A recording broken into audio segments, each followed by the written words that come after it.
आगे बढ़ते हैं। मध्य प्रदेश में लगातार कोरोना कहर बरपा रहा है। प्रदेश में कोरोना संक्रमितों के ग्राफ में लगातार बढ़ोतरी हुई है। 24 घंटे में प्रदेश में 11,000 से ज्यादा केस मिले हैं। प्रदेश में 24 घंटे में कोरोना से 60 लोगों की मौत हो चुकी है।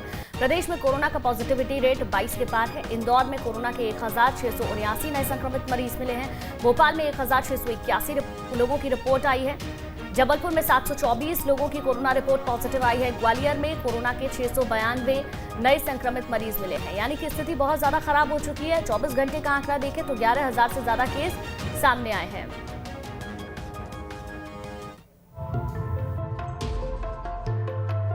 मध्य प्रदेश में कोरोना की रफ्तार में कोई कमी नहीं दिख रही।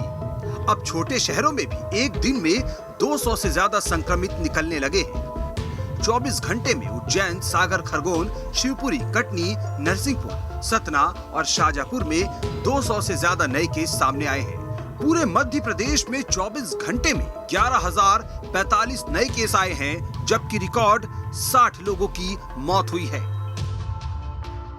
भोपाल में कोरोना केस अब इंदौर से ज्यादा आ रहे हैं। यहाँ 24 घंटे में इंदौर से 2 केस ज्यादा यानी 1,681 मामले आए हैं।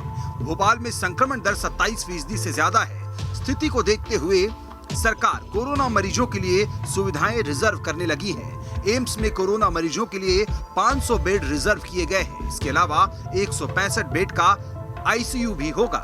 यहाँ कुल 870 बेड है। 19 अप्रैल से जनरल ओपीडी बंद कर दी जाएगी, लेकिन इमरजेंसी ओपीडी चालू रहेगी। नियमित ऑपरेशन भी बंद कर दिए जाएंगे। सिर्फ इमरजेंसी केस में ही ऑपरेशन किए जाएंगे। इंदौर में 24 घंटे में 7,124 सैंपल लिए गए, जिसमें से 1,679 पॉजिटिव केस सामने आए हैं, जबकि 1,895 मरीज ठीक हुए हैं। इससे इंदौर में एक्टिव केस 10,000 से घटकर 9,848 रह गए हैं। हालांकि मौतों की संख्या लगातार बढ़ती जा रही है। सरकारी रिकॉर्ड में 24 घंटे में 10 लोगों की मौत हुई है। संक्रमण दर भी कम नहीं हो रही है। अभी ये 23% से ऊपर बनी हुई है। ग्वालियर शहर में कोरोना संक्रमितों की संख्या लगातार बढ़ रही है। 24 घंटे में 735 संक्रमित मिले हैं और 2 लोगों की मौत हुई है। सिंधिया कन्या विद्यालय की 23 छात्राएं भी संक्रमित निकली है। लगातार चौथे दिन नए संक्रमितों का आंकड़ा 500 के पार रहा है। उधर शिवपुरी जिले में गुरुवार को पहली बार 248 नए संक्रमित मिले हैं। दतिया, मुरैना, श्योपुर और भिंड में संक्रमितों की संख्या 100 से कम रही है। जबलपुर में 24 घंटे में 724 नए केस आए हैं। 8 लोगों की मौत हुई है। 24 घंटे में 2,570 सैंपलों की जांच हुई थी। यहाँ 4,614 एक्टिव केस आए और 2,082 संदिग्ध केस आए। 20 कंटेनमेंट जोन एक्टिव हैं। कोरोना के बढ़ते आंकड़ों ने प्रशासन की चिंता बढ़ा दी है। चिंता इस बात की है कि इसी रफ्तार से मरीज सामने आए तो अगले 2 दिनों में उन्हें कहां भर्ती करेंगे। कोरोना का कोहराम जारी है। इस बीच तमाम तैयारियां कोरोना के कहर के सामने छोटी पड़ती जा रही है।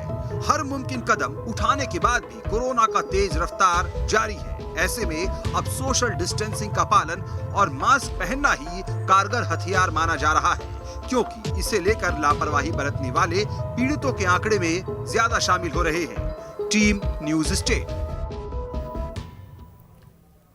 और दीप्ति चौरसिया हमारी संवाददाता ज्यादा जानकारी के साथ एक बार फिर से हमारे साथ लाइव जुड़ गई हैं। दीप्ति, कोरोना को लेकर हालात मध्य प्रदेश में दिन पे दिन बिगड़ते जा रहे हैं।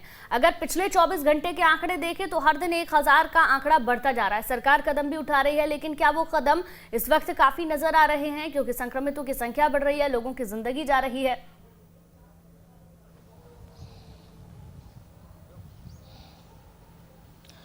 देखिए, जो इंतज़ाम है वो सचमुच ही नाकाफ़ी हैं। कल जो बताया गया था कि सभी पूरे प्रदेश भर में जो है प्राइवेट और निजी अस्पताल, सभी गवर्नमेंट और निजी अस्पताल, सारे कोविड के सेंटर मिला के 38,000 से ज़्यादा बेड कर दिए गए हैं। अभी तक उनकी संख्या 5,000 थी।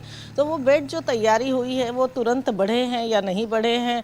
ऑक्सीजन की बात थी, वो 130 मेट्रिक टन आ रही थी, उससे 295 कर दी गई। लेकिन 450 मेट्रिक टन जो ऑक्सीजन की व्यवस्था हुई है, वो व्यवस्था तो इस चीज़ के लिए हुई थी कि इतनी metric ton oxygen Madhya Pradesh में आएगी, अब उसको मध्य प्रदेश तक ट्रांसपोर्ट करके लाना सबसे बड़ी समस्या है। और हालांकि 1000 से ज़्यादा जो है ऑक्सीजन कन्वर्ट करने वाली यूनिट्स को लगाया जा चुका है पूरे प्रदेश में, पर आंकड़े अभी भी गुंजन भयावह हैं। अगर अभी हम लेटेस्ट बात करें तो 100 से ज़्यादा, बल्कि ये कहा जा रहा है कि लगभग 118 अंतिम संस्कार जो हैं वो कोविड प्रोटोकॉल के तहत हुए हैं। और सबसे बड़ी विडंबना यह है कि जो सरकारी आंकड़े हैं वो कभी भी उन आंकड़ों से मैच नहीं करते हैं जो शमशान घाट में दर्ज किए जाते हैं। तो अभी भी मौतों का आंकड़ा भी बहुत ज़्यादा है। सरकार कोशिश कर रही है, लेकिन ये कोशिश इतनी देर से हो रही है कि कोशिश बड़ी नाकाफ़ी लग रही है और कहीं ना कहीं दिक्कतें हैं। अभी भी लोगों को इलाज अभी भी नहीं मिल पा रहा है और इन्फेक्शन का रेट तो कहीं से भी कम नहीं हो रहा है। गुंजन, ठीक है दीप्ति, आप बने रहिए हमारे साथ, जानकारी लेंगे आपसे आगे।